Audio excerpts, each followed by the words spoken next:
ಸಖತ್ ಟೇಸ್ಟಿಯಾಗಿರುವ ಕುರಿ ಮಟನ್ ಸಾಂಬಾರು ಯಾವ ರೀತಿ ಮಾಡೋದಂತ ನೋಡೋಣ. 1 kg ಕುರಿ ಮಟನ್ನ ನೀಟಾಗೆಲ್ಲ ತೊಳೆದು ಇಟ್ಕೊಂಡಿದ್ನಿ. ಇದಕ್ಕೆ ಮಸಾಲೆ ಸ್ವಲ್ಪ ಚಕ್ಕೆ, ಲವಂಗ, ಒಂದು ಏಲಕ್ಕಿ, ಗಸಗಸೆ, ಸ್ವಲ್ಪ ಮರಾಠ ಮೊಗ್ಗು ಇದನ್ನ ಬಿಸಿ ಮಾಡಿ ಇಟ್ಕೊಂಡಿದ್ನಿ. ಈರುಳ್ಳಿ ಟೊಮೊಟೊ ಎಲ್ಲ ಹಾಗೆ ಡೈರೆಕ್ಟಾಗಿ ಮಿಕ್ಸಿಗೆ ಹಾಕ್ತೀನಿ, ಅದನ್ನೇನು ಹುರ್ಕೊಳ್ಳೋಕೆ ಹೋಗಲ್ಲ.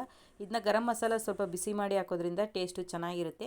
ಮಸಾಲೆ ನೋಡ್ಕೊಳ್ಳೋದಾದರೆ 1-2 ಗೆಡ್ಡೆ ಬೆಳ್ಳುಳ್ಳಿ, 1 ಇಂಚ್ ಆಗೋಷ್ಟು ಶುಂಠಿ, 1 ಟೊಮೊಟೊ, 1 ಈರುಳ್ಳಿ, 1/4 ಕಪ್ ಆಗೋಷ್ಟು ಹಸಿ ತೆಂಗಿನಕಾಯಿ ತುರಿ, 1 ಟೇಬಲ್ ಸ್ಪೂನು ಹುರ್ಗಡ್ಲೆ, 1 ಅರ್ಧ ಹಿಡಿ ಕೊತ್ತಂಬರಿ, 1 ಅರ್ಧ ಹಿಡಿ ಪುದೀನ, ಹುರ್ಕೊಂಡಿರೋಂಥ ಗರಂ ಮಸಾಲ, 2.5 ಟೇಬಲ್ ಸ್ಪೂನ್ ಆಗೋಷ್ಟು ಧನಿಯಾ ಪೌಡ್ರು, 1.5 ಟೇಬಲ್ ಸ್ಪೂನ್ ಆಗೋಷ್ಟು ಚಿಲ್ಲಿ ಪೌಡ್ರು.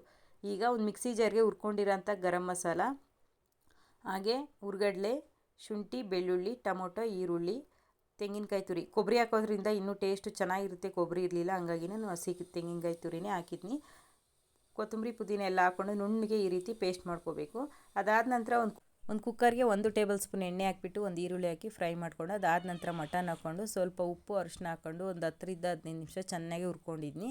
ಈಗ ರುಬ್ಬಿಟ್ಕೊಂಡಿರೋ ಅಂಥ ಮಸಾಲೆ ಹಾಕ್ಕೊಂಡು ನಮಗೆ ಸಾಂಬಾರಿಗೆ ಎಷ್ಟು ಬೇಕೋ ಅಷ್ಟು ನೀರು ಹಾಕ್ಕೊಂಡು ರುಚಿಗೆ ತಕ್ಕಷ್ಟು ಉಪ್ಪು ಹಾಕ್ಕೊಂಡು ಚೆನ್ನಾಗೆಲ್ಲ ಮಿಕ್ಸ್ ಮಾಡಿ ಕುಕ್ಕರ್ ಲಿಡ್ನ ಮುಚ್ಚಿ ಒಂದು 3-4 ವಿಜಲ್ ಕೂಗಿಸಿದ್ರೆ ರುಚಿಯಾಗಿರುವ ಮಟನ್ ಸಾಂಬಾರು ರೆಡಿಯಾಗುತ್ತೆ. ತುಂಬ ಸಿಂಪಲಾಗಿ ಮಾಡಿದಂಥ ಮಟನ್ ಸಾಂಬಾರು. ಮಸಾಲೆ ಎಲ್ಲ ಕಡಿಮೆ ಹಾಕ್ಬಿಟ್ಟು ಮಾಡಿದ್ನಿ, ಸಖತ್ ಟೇಸ್ಟಿಯಾಗಿ ಬಂದಿತ್ತು. ಹಾಗೆ ಮುದ್ದೆ ಸಹ ಆಗ್ತಾಯಿದೆ ಪಕ್ಕದಲ್ಲಿ. ನೀವು ಒಂದು ಸಲ ಟ್ರೈ ಮಾಡಿ ಅಂತ ಹೇಳ್ತಾ ಇವತ್ತಿನ ವಿಡಿಯೋ ಮುಗಿಸ್ತಾ ಇದ್ದೀನಿ. Thank you for watching.